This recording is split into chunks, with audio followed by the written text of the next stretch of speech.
Salve amigo do Auto Vídeos, agora é hora de papo de caminhão mais do que especial, porque tá na hora do quê? Do segundo trecho da nossa viagem no túnel do tempo para conhecer os 10 modelos mais marcantes, emblemáticos e icônicos da história aqui no Brasil, tanto nas cidades como nas estradas. Eles trouxeram inovações, tecnologias e marcaram época. Não tem como, você vai se lembrar de alguns deles e vai descobrir curiosidades e muita coisa que você nunca viu em lugar nenhum. Então tá na hora da gente conhecer a fundo esses brutos e as suas histórias impressionantes. Vamos nessa!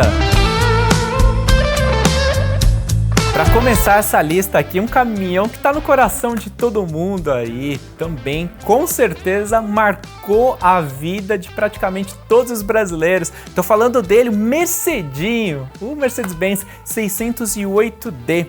Um primeiro caminhão leve brasileiro com uma pegada realmente focada no transporte urbano, de entregas, mas com uma série de inovações, um projeto decorrente do modelo alemão, ali de 1967, foi apresentado no Brasil em 70, para ser lançado em 1972. Caminhão compacto, com capacidade de 3.500 kg, um PBT de 6 toneladas, motor a diesel desenvolvido para ele, compacto, 85 cavalos, em 4 cilindros ali. É claro que tinha um pouquinho ali de tripitação, barulho, aquelas questões, mas considerando o padrão da época, não existia concorrente, não tinha nada parecido. Foi o primeiro caminhão leve com a cabine avançada aqui no Brasil. O acesso ali para o motor a diesel também não era dos melhores, só que claro, foi um caminhão extremamente versátil, fácil de manobrar e que revolucionou os transportes aqui no Brasil por ser um projeto global, moderno para a época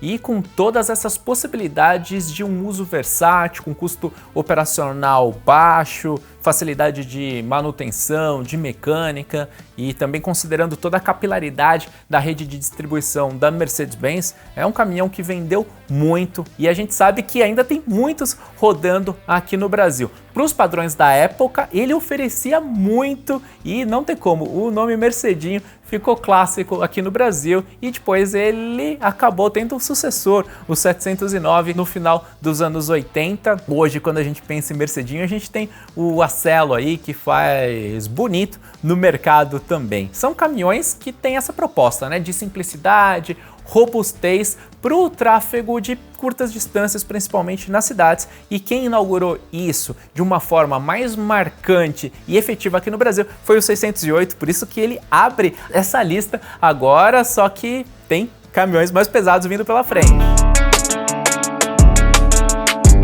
Seguindo agora com a chegada de uma marca aí para completar o time de briga, de disputa no mercado de caminhões, e essa veio com tudo, hein? Volkswagen Caminhões e Ônibus, e a gente tá aqui para mostrar essa cabine lendária, pegando os primeiros modelos que contaram com ela, o 11130 e o 13130. A Volks começou a produzir caminhões no Brasil aqui em 1981, depois de ter comprado as operações da Chrysler no país. E se você não lembra, não sabe, existiam os caminhões Dodge. Eles ainda continuaram sendo produzidos até 1985. E o que acontece? A Volks ali acabou trazendo algumas inovações que realmente foram muito marcantes. Essa cabine aí, basculante, com um design legal, bacana, vindo ali das linhas alemãs, considerando o que a gente tinha no mercado na época aqui no Brasil, e isso foi algo realmente inovador na história até da marca, caminhões Volkswagen, quem diria, mas o que não se imaginava é que ali estava sendo aberta uma grande história de sucesso da companhia, e essa cabine aqui durou até 2017, são muitas e muitas variações ao longo do tempo. Em 1994 houve um facelift ali, os faróis quadrados no para-choque, e os primeiros caminhões já contavam com um motor MWM, também ali reduzida no diferencial Timken, uma série de inovações bem interessantes também. A gente tinha no 13130 também o lado de reforços estruturais ali para aguentar mais o tranco, e tinha muita coisa bacana ali no sistema de freios, as rodas raiadas lá no início também, caminhões Volkswagen com aquela parte de baixo mais escura. Isso daí realmente foi muito marcante. Agora, o que acontece? Esses caminhões chegaram já mirando de cara nos líderes do mercado da época, que eram o Mercedes-Benz, o AGL, que a gente já falou no primeiro vídeo, né? 1113 e o 1313. Se você parar para pensar, ó, a gente falou do 11130 também, PBT de 11 toneladas e 130 cavalos de potência ali no motor MWM, a mesma coisa se aplicando no 13130. Agora, foram tantas e tantas versões, tantas mudanças. Lá na frente, essa cabine tradicional clássica aqui, sobre a qual a gente está falando, acabou recebendo a nomenclatura de Titan Tractor. E tem um modelo aí que tá na sua cabeça, também marcou época, o 18310, porque foi a estrela do seriado Carga Pesada. Então, realmente, são muitas e muitas lembranças dos caminhões Volkswagen que foram evoluindo, crescendo ao longo do tempo. E nessa história toda que a gente está falando dos caminhões, em 2001 a Volkswagen chegou à liderança do mercado, tirando da Mercedes-Benz muitos anos ali. Isso acabou se repetindo, as marcas sempre atualmente disputando aí quem é a campeã na participação no mercado. Mas a história começou com essa cabine, com esse modelo. E para você que está acompanhando esse vídeo aqui, vale a lembrança, a gente está na segunda parte dos 10 caminhões mais marcantes e lendários do Brasil. O vídeo 1 já tá no ar, você pode ir lá acompanhar depois de acabar esse aqui, se você não viu. Se você já viu o primeiro, você continua com a gente nessa viagem, lembrando que no máximo 2 caminhões por marca. E isso, claro, né, são apenas 10 caminhões numa história tão grande. Se tem mais algum que você tem histórias bacanas, deixa aí nos comentários e vamos em frente na nossa lista. Agora a gente chega em outro modelo da Ford, o Ford Cargo. E olha, esse daí realmente foi um dos mais revolucionários caminhões que a gente teve aqui no Brasil. Sente só o design dessa cabine, cujo desenho vem de 1981, designer Patrick Lequeman, que foi o responsável por essa obra de arte. Assim como eu falo bastante no mercado de ônibus que os 370 da Mercedes estavam à frente do tempo, o Cargo com essa cabine realmente foi também um outro momento de muita luz ali no começo dos anos 80. Esse mesmo designer foi para a Renault, depois ele fez alguns carros, ele já tinha feito o Ford Sierra, que também é um clássico, e outros modelos da Renault como o Twingo, o Scenic. Então, cara, aí tem muita história para contar. Agora, voltando ao Ford Cargo, a cabine era muito bonita, uma superfície limpa, um design muito bem acertado, quadrado, mas com um nível de harmonia extraordinário. Aquele detalhe ali na lateral da porta, com o vidro vindo até na parte de baixo, melhorando a visibilidade, principalmente nos trajetos urbanos. E o Ford Cargo então chegou ao Brasil em 1985, revolucionando de uma forma muito interessante. Afinal de contas, você está vindo com a gente aqui no Túnel do Tempo, você vê, né? Em 85 ainda estava a cabine do 1113 AGL da Mercedes, que vem lá de trás de 1959 na Alemanha. Outros modelos mesmo da Ford, bem ultrapassados, da General Motors. E a gente já tinha chegada do caminhão Volkswagen, como a gente já falou, só que essa cabine bem cara chata mesmo do Ford Cargo, basculante também, estabeleceu um novo padrão de qualidade, de design no mercado brasileiro, sem dúvida nenhuma.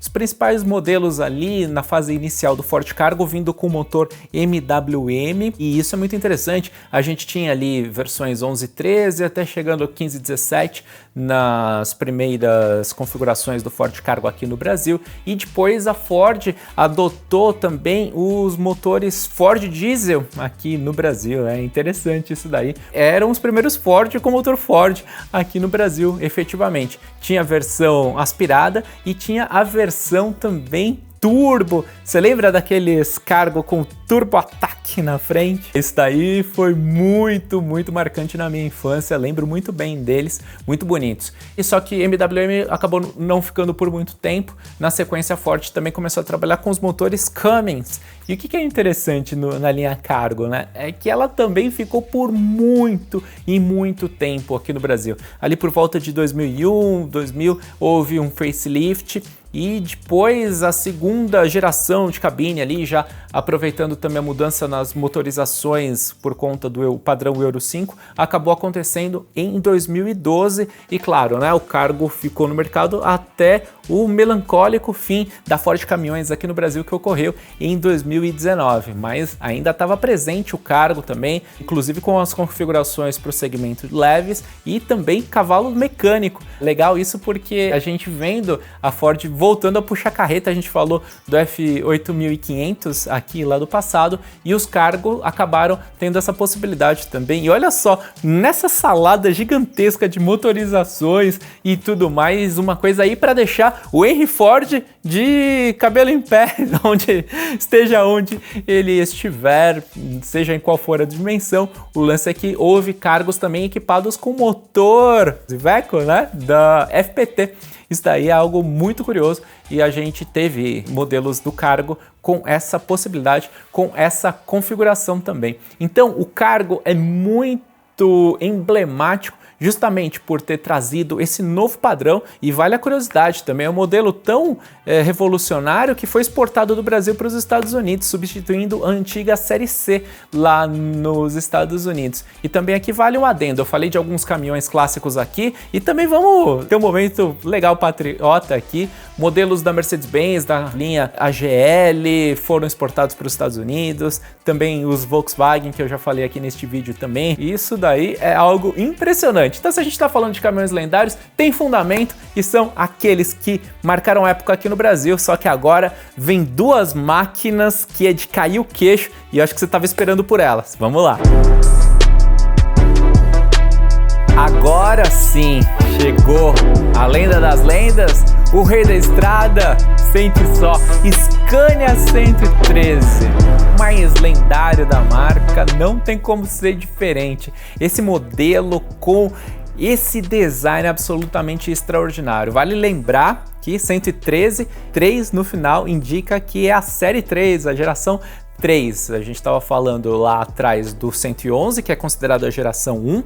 Depois a gente tem o T112, que chegou nos anos 80, com design, sabe de quem? Quem que assinava? Giorgetto Giugiaro, o que criou o DeLorean, Uno, Golf, o designer mais clássico de todos os tempos, e ele que assinou o 112. O que é o 113? É uma evolução do 112, então a gente teve aprimoramentos, tanto na parte de design, de interior, revestimento de bancos e tudo mais, isolamento acústico, mas também na motorização. E outra coisa marcante é o ronco lendário com castanhado do motor da 113. E quando a gente fala do 113, é importante lembrar que até a chegada do 440, ele foi o modelo mais vendido da marca no Brasil, 26 mil unidades. E a maioria delas rodando bem por esse Brasilzão aí. É um caminhão que tem um nível extraordinário de satisfação, seja pela qualidade, durabilidade, força, facilidade de manutenção, modelo com lendário motor DS11, com todos esses aprimoramentos que foram sendo colocados ao longo do tempo. E aí a versão que mais vendeu efetivamente era a de 360 cavalos, bicudo, realmente quadradão, clássico demais. Quando a gente pensa em Scania, a imagem que tá na nossa mente, principalmente para quem viveu aí nessa época, a gente agora chegou nos anos 90, tão bons, com tantas coisas marcantes aqui no Brasil, e isso é fenomenal quando a gente pega esse caminhão que tem uma legião de fãs por todos os lados. Geração 3 Scania 113, então ficou de 91 a 98, a gente teve a possibilidade ali de cabine top line, muitos recursos avançados para a época, é impressionante, quando a gente lembra dele, a paixão vem à tona. Recentemente a Scania fez uma série especial ali com 440 nas cores lendárias, né, esse lilás ali com aquelas faixinhas, é marcante demais. Então quando se fala de caminhão extra pesado, anos 90, com todos os atributos de força, robustez para encarar os desafios aqui do Brasil, a gente lembra Scania 113 e agora a gente vai caminhando para o final da nossa lista e o próximo caminhão, esse foi revolucionário mesmo, sente só. Agora a gente chega naquele caminhão que provavelmente é o mais revolucionário. A gente está falando aqui de marcantes, emblemáticos, icônicos, mas o mais revolucionário de todos os tempos provavelmente é ele, Volvo FH 380 Globetrotter. Esse daí é impressionante, lançado aqui no Brasil em 1994, hein? Olha só, um ano em que as coisas estavam acontecendo aqui no Brasil. A gente tinha o Tetra.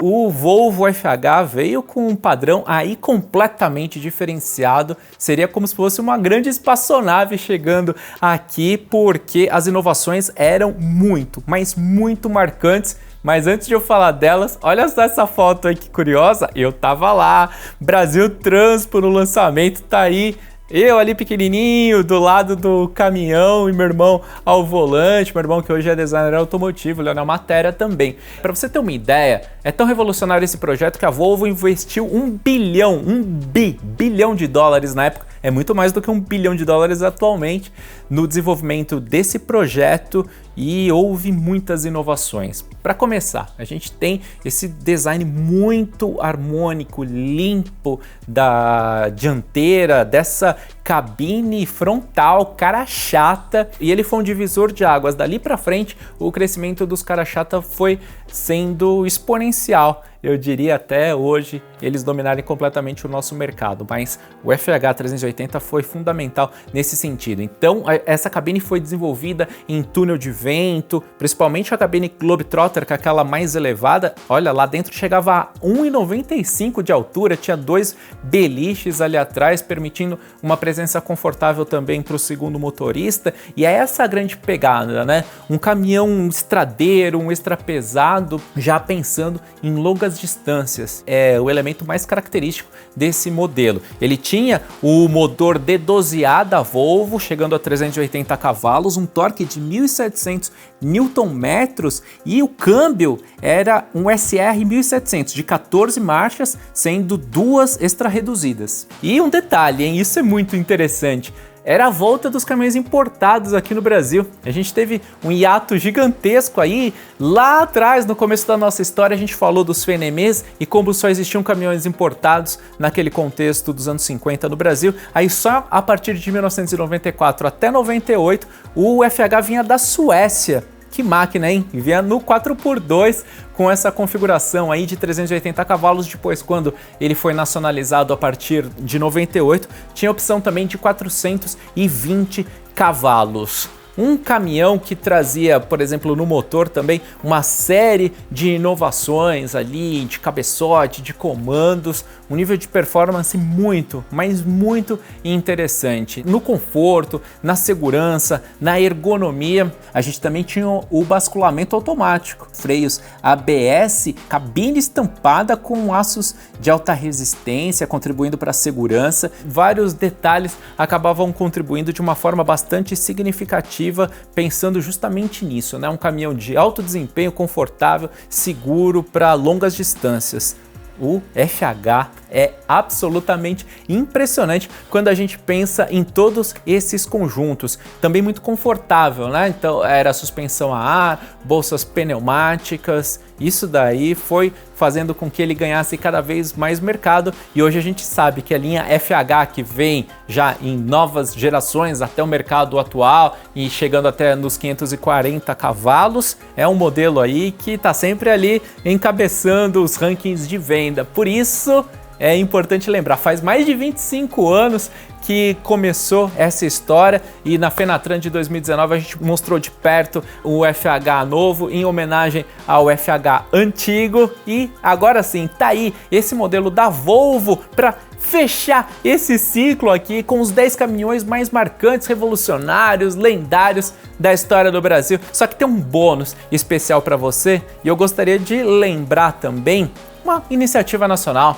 uma fábrica nacional. Então, como bônus, como uma menção honrosa aqui, entra o Agrale 1600, caminhão desenvolvido ali nos anos 80, a gente teve a partir de 82 o mini caminhão TX da Agrale, mas era a cabine muito pequenininha, muito complicado, potência muito baixa, e em 86 veio aquele design tão bacana, tão bonito que você está vendo aí na sua tela dos caminhões Agrale 1986, e isso faz com que realmente mereça esse destaque para a fabricante gaúcha, capital nacional, que ao longo do tempo tem vivido os altos e baixos, mais recentemente agora também está usando a sua planta para a produção dos novos caminhões FNM elétrico agora, olha só a história se embaralhando, mas tem um vídeo contando isso para você. Então tá aí, menção honrosa pro Agrale 1600 e a gente completa esse documento histórico. A gente começou lá nos anos 40, passamos pelos 50, 60, 70, 80, 90.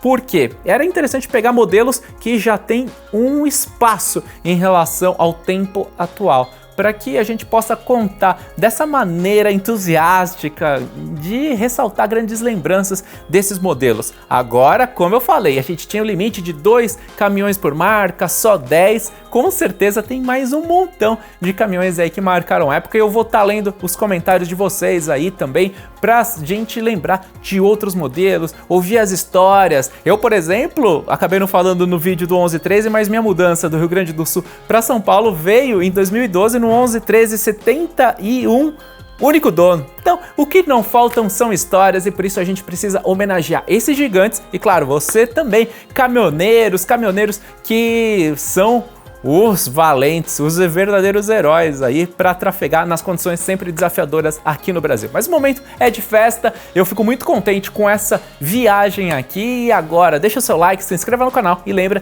de acompanhar o Auto Vídeos em todas as redes sociais. Valeu, obrigado, até a próxima e um grande abraço!